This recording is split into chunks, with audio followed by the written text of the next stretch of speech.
Hola, buenas tardes, pastor. Bueno, en este tiempo voy a estar presentando eh, mi, mi, voy a hablar un poco sobre los siete misterios, que sería mi trabajo, ¿sí? Entonces, antes de poder continuar hablando sobre los siete misterios, más bien quisiera a hablar un poquito de por qué ¿no? Por qué la palabra de misterios. Y nos llegamos o podemos entender que hay dos tipos de misterios, según lo que dicen nuestros amigos los católicos y según lo que nos dice la Biblia. De lo que se ha ido trazando en todos estos tiempos es de que los católicos han creado ¿sí? o han podido transmitir de que misterio es algo que uno no puede comprender, y eso es que por eso ellos utilizan el principio de que uno que está al frente, recién él puede aclarar, ¿verdad? Pero bíblicamente nos dice de que misterio es algo que era oculto, ¿verdad? Y como acá podemos comprender de lo que dice en Colosenses 1:26, de que es algo que fue oculta, pero ahora lo es revelada a sus santos. ¿Sí? Entonces nosotros podemos ver de que es una palabra o un hecho de que estaba oculto y de que ahora nosotros podemos encontrarlo, que está claramente revelada a través de su palabra. ¿Sí, hermanos? Entonces, nosotros podemos quizás caer en el error de quizás profesionalizar, esa es la palabra, profesionalizar quizás el Evangelio, ¿sí? Quizás utilizando unas palabras técnicas que quizás cualquiera no lo podría comprender, pero la palabra de Dios no tiene que ser no entendible o no clara, sino la palabra de Dios tiene que ser eh, clara y sencilla tanto para el que no tiene mucho comprendimiento como para la persona ya quizás que tenga muchos estudios, ¿verdad?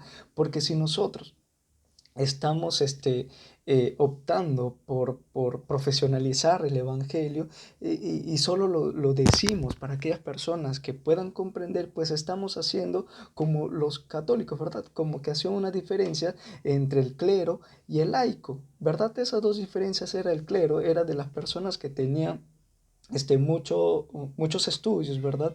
Tenían personas, eran entendidos, ¿sí? Y el laico era unas personas sencillas y muchas veces no tenían ni estudios. Entonces, nuestro deber es poder aclarar la palabra de Dios, ¿sí? Estos misterios, ¿verdad? Algo que está oculto, ¿sí? Pero ahora se nos ha revelado en la palabra, hacerlo sencillo, tanto para la persona que tenga poco estudio, ¿verdad? Como la persona que tiene mucho estudio, ¿sí? Y ese vendría a ser un trabajo netamente de la iglesia. Sí, y nosotros tenemos esa responsabilidad, ¿verdad? Porque de acuerdo a lo que nos dice eh, lo que nos dice en nuestras Biblias, que nos ha sido entregada, ¿no? Para nosotros puede ser mayordomos fieles de estos misterios. Y nos está refiriendo al poder dar una cantidad de dinero, nos está refiriendo al poder, cuánto es que yo doy, sino ser mayordomos y ser mayordomos fieles de los misterios que podemos encontrar en la palabra de Dios. ¿Sí? Entonces, la responsabilidad de nosotros es aclararla, mas no oscurecerla. ¿Sí, hermanos? Eh, bueno, entonces, si nosotros si estamos cayendo o si vemos que estamos introduciéndonos en ese error de utilizar muchas palabras técnicas, pues entonces tenemos que hacerla un poco más sencilla, porque a la persona que está en oscuridad se le tiene que traer a la luz, más no dejarlo ni confundirlo ahí, sino traerlo hacia un entendimiento claro, ¿sí? Porque ya se le había quitado la palabra de Dios hace mucho tiempo y ahora se necesita ser dada a nuestros hermanos, ¿verdad? Entonces, como el primer misterio tenemos aquí es Dios manifestado en la carne, y como el primer principio tenemos en 1 Timoteo 3:16, ¿verdad? De que Dios se ha manifestado, ¿verdad? En la carne. Y nosotros podemos decir, ¿cómo es que Dios se pudo manifestar en la carne? Entonces, el Señor Jesucristo ya fue profetizado desde el Antiguo Testamento ya fue profetizado. Y quizás muchos de las personas, de los judíos, entendían o comprendían de que el Señor Jesús iba a venir con poderío, un gobernante, un rey poderoso en riquezas, físico, ¿sí? Y total vemos que nació alguien de una virgen, de una familia muy sencilla. Entonces, y esto no podía caber en la mente de un judío, ¿verdad? ¿Cómo es que el Hijo de Dios va a nacer de una humana? ¿Verdad? Entonces, los judíos no podían comprender eso. Entonces, cuando la Biblia nos dice que Dios fue manifestado en la carne, entonces, y cuando nació de una virgen, se les hacía un poquito complicado, ¿verdad? Y también como podemos comprender en Isaías 7, 7:14, de que la Virgen concebirá, dice, y dará a luz a un hijo y llamará su nombre Emmanuel, ¿verdad? Que significa Dios con nosotros, ¿sí? Entonces, y quizás muchos de los judíos pudieron pensar eso, ¿no? De que era imposible creer de que iban a ser Dios, ¿verdad? En, en una familia cualquiera, de que se iba a desarrollar inclusive, este, de que se iba a desarrollar junto con sus vecinos, ¿verdad? Iba a tener una vida tal normal, la necesidad que todos nosotros tenemos, que también iba a tener el Hijo de Dios, el creador de todo, ¿sí? Bien, eso sería el primer misterio, que sería Dios manifestado en la carne, ¿sí? Que fue profetizado, y de que ahora, de que Él vino y nació y se presentó como una persona normal. Y vemos de que Él fue la imagen de Dios, ¿sí? Bien, entonces, como la segunda como el segundo misterio, tenemos la relación entre el Señor Jesucristo y su novia, la iglesia. Y tenemos como este principio que está en Efesios 5:25, donde dice: maridos, amad a vuestras mujeres, así como Cristo amó a la iglesia. Sí, hermanos, este misterio, sí, y en el versículo 32 también nos dice, ¿verdad? Grande es este misterio, mas yo digo, ¿verdad? Respecto a Cristo y a la iglesia. Dios utilizó varios ejemplos dentro de la Biblia, ¿sí? En transcurso de todo del Antiguo Testamento, ¿sí?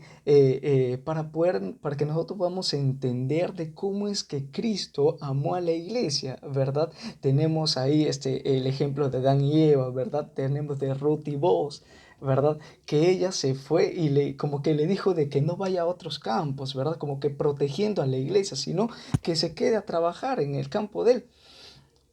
Y vemos eso, y nosotros podemos comprender de que el amor ha sido, de Cristo ha sido tan grande, y también el profeta también de Oseas, de que su mujer era una prostituta, por decirlo así.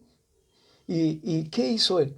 De que ella la engañó, pero pero Dios le dijo, ¿verdad? A Oseas, de que nuevamente tiene que perdonarla, y está ahí.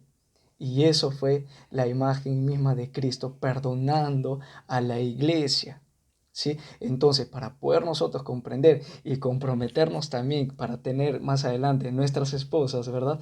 Y para poder comprometernos tenemos que entender como primer punto cómo es que Cristo amó a la iglesia, y tenemos que comprender los factores de que los problemas dentro del matrimonio es netamente espiritual. ¿Sí, hermanos? Entonces, Dios utilizó este ejemplo para nosotros poder entender ese amor, ¿verdad? ¿Sí? Entonces, vámonos a la solución. La solución es poder comprender cómo es que Cristo actuó con su iglesia, ¿verdad? Vamos al tercer misterio y es Cristo en nosotros, en usted, la esperanza de gloria. Y tenemos como el principio en Colosenses, ¿verdad? 1:27, que Cristo esté en vosotros en la esperanza de gloria. Eh, Quizás podemos comprender de que los judíos, en este misterio, podemos comprender de que los judíos tenían una idea de un Dios alejado, un Dios lejano, ¿sí? ¿Y cómo es que podemos entender eso? ¿Cómo es que tenía un Dios lejano si Dios está cerca? Ahora lo comprendemos así, pero de acuerdo al Antiguo Testamento podemos comprender del atrio, del lugar santo, el lugar santísimo, de que eran casi inaccesibles y no estaba en cualquier lugar, estaba en un lugar este, separado, apartado. ¿Verdad? Y en el lugar, y solo pongámonos, en el lugar santísimo no podía entrar cualquier persona, ¿verdad? Tenía que entrar el sumo sacerdote y tenía que limpiarse de todos los pecados, porque si encontraban un pecado ahí, un pecadito, entonces moría, ¿verdad? Y, ¿verdad? Como que tenía que entrar con la soga y tenían que estar, se dice que con una campanita que si estaba, si ya no se movía, ¿verdad? O no sonaba, pues es que ya había muerto, ¿no? Y solo tenían que sacarlo. Y también tenían el concepto de que Dios solo escogía a algunos dentro ¿no? de lo que él estaban, de su voluntad, por decirlo así. Pero vemos ahora que en la muerte del Señor Jesucristo, ese velo que hacía la separación entre el lugar santísimo, el lugar santo, ¿verdad? Y el templo rasgó. Entonces hay un acceso directo a a nuestro Dios Padre. Entonces, este pensamiento del que tenían los judíos, pues ahora inclusive hasta hoy día podemos encontrar judíos que tienen ese pensamiento. Y recuerdo que tuve la oportunidad de poder acercarme a un judío, sí, juntamente con el pastor, recuerdo, de que preguntamos, ¿verdad? Y le pregunto, ¿tú vas a ir al cielo cuando mueres? Entonces ellos lo que dicen, ¿verdad? Si Alá quiere. Entonces, no hay una seguridad. Pero nosotros que conocemos este misterio, sabemos que nosotros fuimos sellados por el Espíritu Santo, ¿verdad? En el pasaje que nos dice de que es necesario que me vaya, porque si no me fuese, no va a venir el Consolador.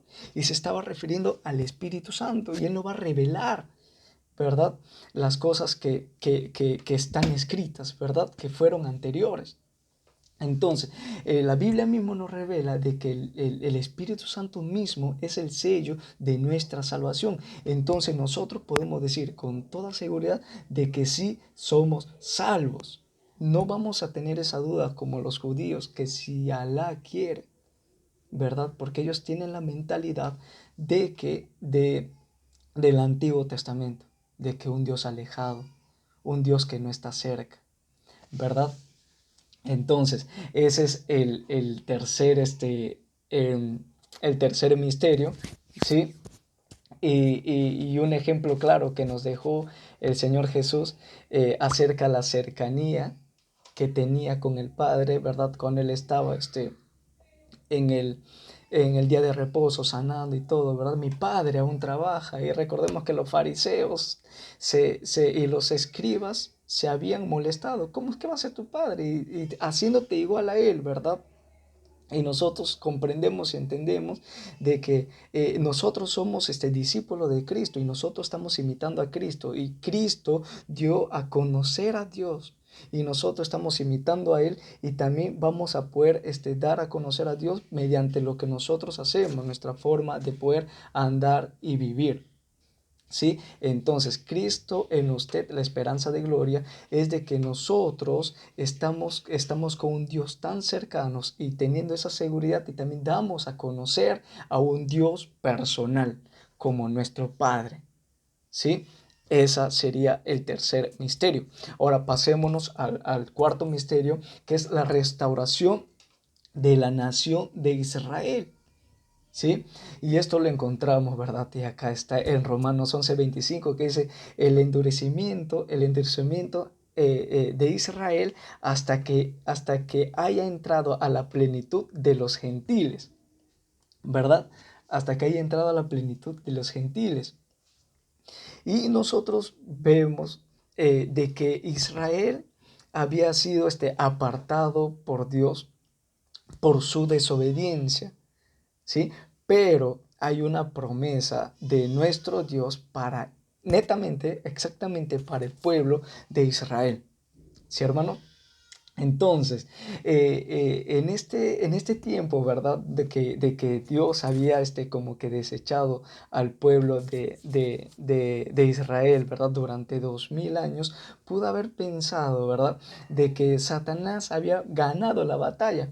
Pero Dios detrás de todo eso estaba haciendo un plan en la cual iba a poder obtener la victoria y Satanás no se hubiera dado cuenta, ¿verdad? Inclusive con el Señor Jesús había venido, el Imperio Romano, ¿verdad? Estaba al mando en esos tiempos, pero Dios mismo va a poner en alto, ¿sí? Esa, esa, ¿cómo decirlo? Eh, esa, ese mismo acto, ¿sí? De ellos, porque en Lucas 21:24 nos dice de que hasta el tiempo de los gentiles se cumpla, ¿verdad? Hasta que fuese cumplido ellos, ya podemos ver de que cuando el Señor Jesucristo venga se va a hacer el cumplimiento y se va a reunir la Jerusalén terrenal con la Jerusalén celestial, ¿verdad? El lado espiritual con el lado celestial. Entonces, el reino espiritual y el reino celestial, ¿sí? Entonces, en esta parte, en este misterio, ¿verdad? La restauración de la nación de Israel va a ser un hecho porque porque hay una promesa de Dios en medio de todo esto, ¿sí, hermanos? Entonces, el siguiente misterio es el rapto de la iglesia y podemos ver en el principio que tenemos en 1 Corintios 15:51 que no todos dormiremos, pero todos seremos transformados, ¿sí? Todos seremos transformados. Vamos a comprender ciertas cositas de esta parte que sería el rapto, que hay tres partes o tres etapas que serían las primicias, ¿verdad? Serían las primicias, y el otro sería la cosecha, y el otro sería los restos, ¿sí?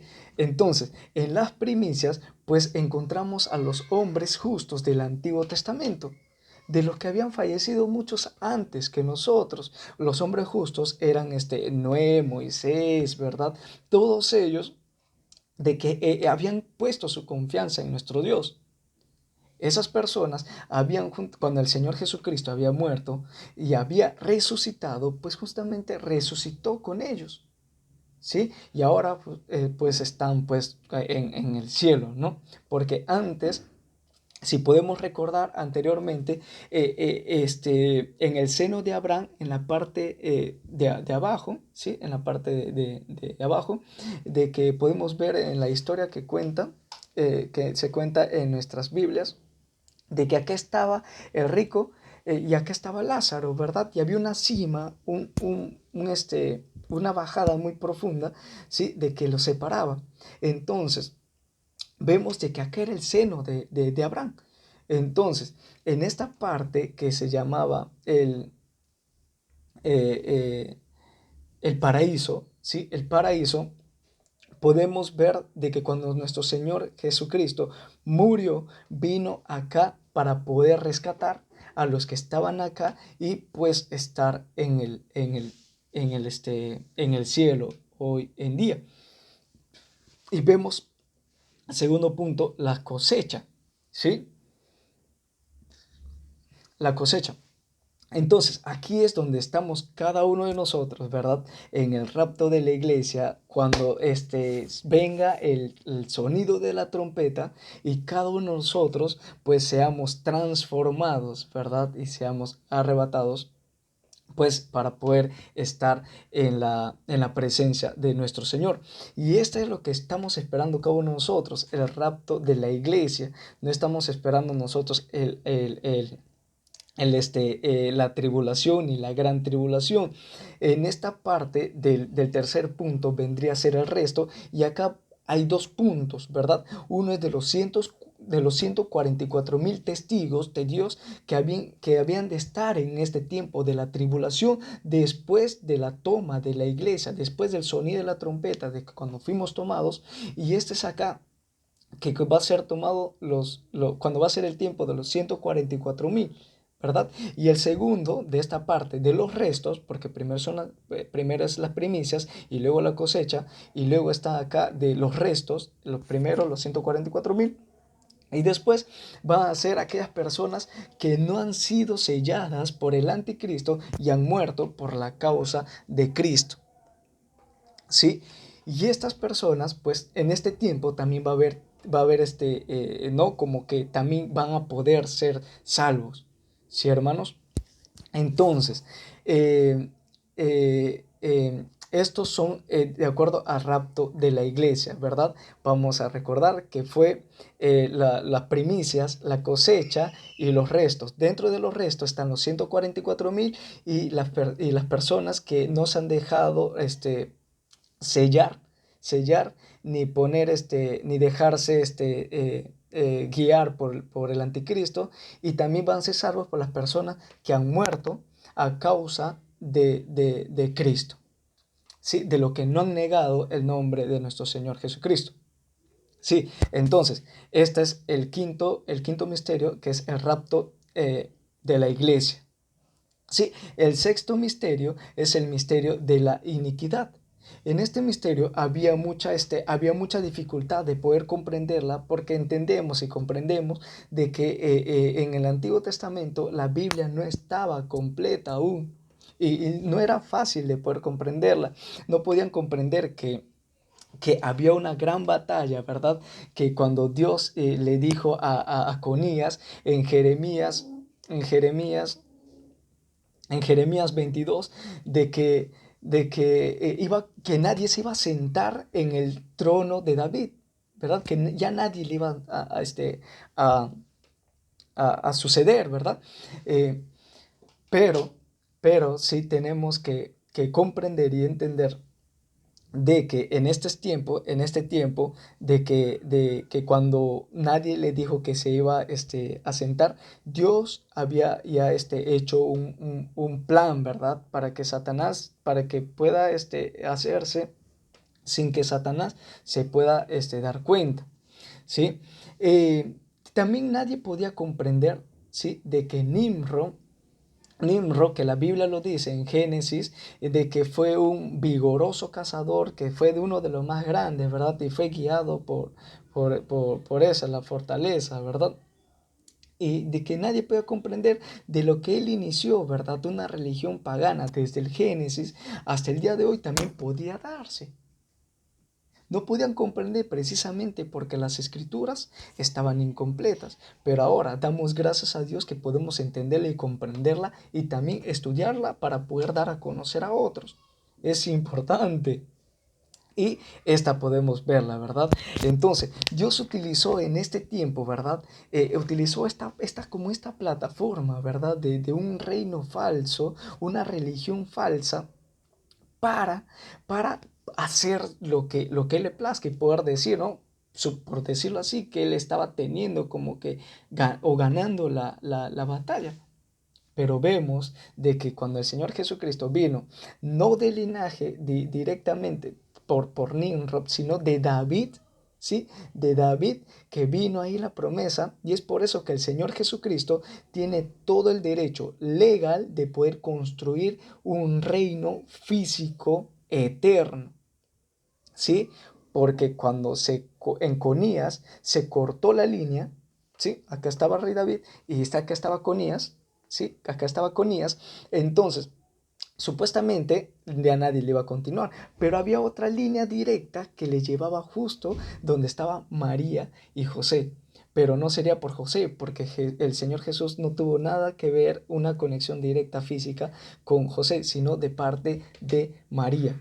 Y María era una descendiente directa también del rey David. Entonces, nosotros podemos comprender ese principio, ¿sí? Y nosotros vemos que este reino falso, ¿verdad? Que fue sucedido, donde está control de Satanás, porque inclusive vemos en nuestras Biblias de que Dios mismo dio el poder a Nabucodonosor para que pueda, para que se pueda, y con su permiso, ¿verdad? Para que pueda ser un reino, un reinado. Y Satanás pudo haber creído, ¿verdad? Que pudo ganar esa batalla. Inclusive Dios mismo nos dice el libro de Romanos de que, Él dice que tenemos que obedecer a nuestras autoridades. ¡Wow! Pero tenemos que comprender de que todo está bajo la soberanía de nuestro Dios. Sí, todo está bajo la soberanía de nuestro Dios. Y es por eso que inclusive nuestro propio Señor Jesucristo pudo ser puesta en esa justicia que estaba, ese gobierno que estaba bajo el dominio de Satanás, y pudo morir por esa justicia falsa, ¿verdad? Por ese rey, esta línea falsa, este reino falso, ¿sí?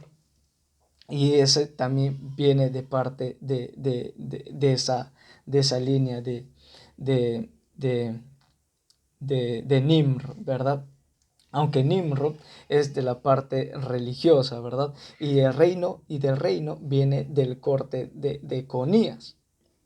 Y eso vamos a poder comprenderlo un poquito después, porque después viene el misterio de la Gran Babilonia.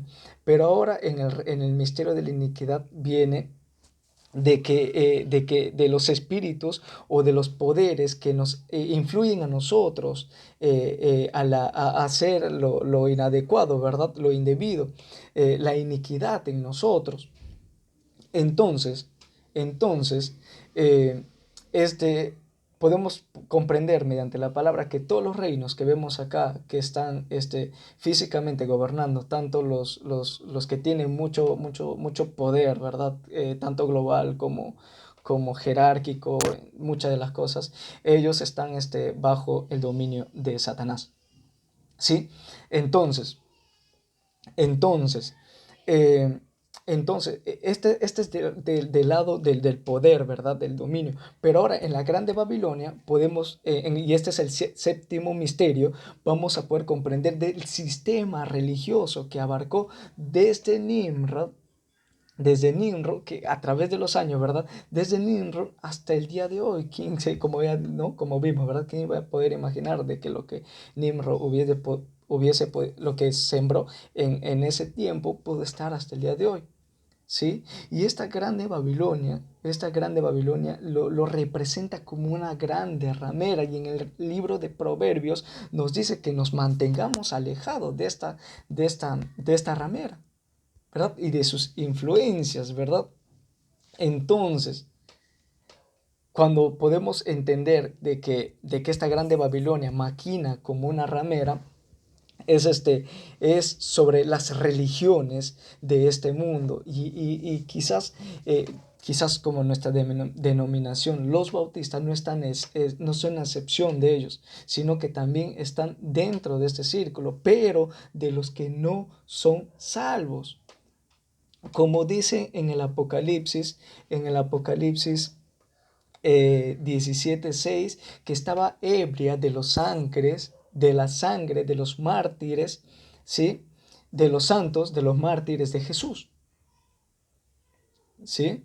Estaba ebria, porque podemos comprender de que las muertes más exponenciales, o con mayor cantidad, no son por el alcohol, no son por los accidentes, no son por muchas cosas. Precisamente son por las religiones, por la religión, ¿verdad? Y esto fue lo que pudo haber creado, ¿sí? Y nos dice acá de que la grande ramera en el Apocalipsis 17:6 que está ebria, dice, o sea, estaba llena de esa sangre de los santos y los mártires que estaban en Cristo. Conocemos hoy en día a varios de nuestros hermanos, a varios de nuestros misioneros que están muriendo a causa de nuestro Señor Jesucristo. Como un mes y medio se dio una noticia de unos esposos de pastores que estaban en un país musulmán. Fueron asesinados. Entendemos que hasta hoy en día se da eso y no tenemos que desconocer este misterio. Y la grande Babilonia es esa religión falsa, esa religión pagana que se creó hace tiempo. ¿Sí, hermanos? Este misterio que nos habla de la Babilonia grande está actuando hasta el día de hoy. ¿Sí?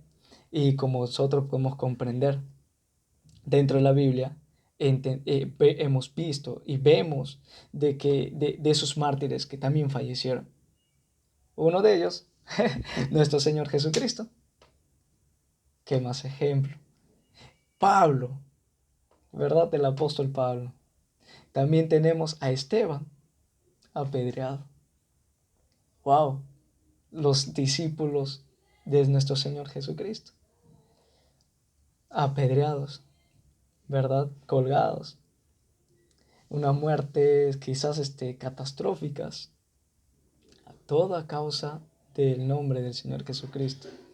Entonces, ya sabemos que quien está atrás de esta Babilonia es un control demoníaco satánico.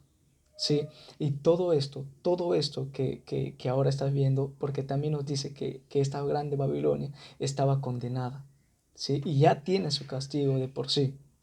Entonces, eh, es, es quizás un poco lamentable el poder verlo de esta forma, de esta realidad, pero sí, así es este misterio de la Babilonia. Principalmente está atacando a las personas por su fe, ¿sí? Y aquellas personas que son muertos a causa de la fe en nuestro Señor Jesucristo, pues desde ya tienen la recompensa hecha, ¿verdad? Por nuestro Dios. Entonces vamos a hacer como un pequeño recalque, ¿verdad? El primer misterio que debemos entender es Dios manifestado en la carne. El segundo misterio es la relación entre el Señor Jesucristo y su novia, que es la iglesia. El tercer misterio es Cristo en usted, la esperanza de gloria. El cuarto misterio es la restauración de la nación de Israel. El quinto misterio es el rapto de la iglesia. El sexto misterio es el misterio de la iniquidad y el séptimo misterio, ¿verdad? Que acabamos de ver es la Babilonia la grande, o también podemos decirlo la gran ramera. ¿Sí, hermanos? Eh, y acá hay una pregunta que me gustaría poder responderla. ¿En qué invertiremos nuestras vidas? ¿Verdad? Ya hemos visto, hemos conocido que la palabra de Dios nos dice que nosotros tenemos que ser buenos administradores, mayordomos de estos misterios. Entonces no tenemos que pasar por alto, no tenemos que hacerlo muy difícil de comprensión, sino tenemos que también meditarlo y poder transmitirlo, comprenderlo, de que es así como Dios nos está diciendo, de que seamos hallados fieles mayordomos de estos misterios. Sí, hermanos. Eh, bueno, en- eh, bueno, eso sería todo. Que Dios te bendiga, pastor. Chao.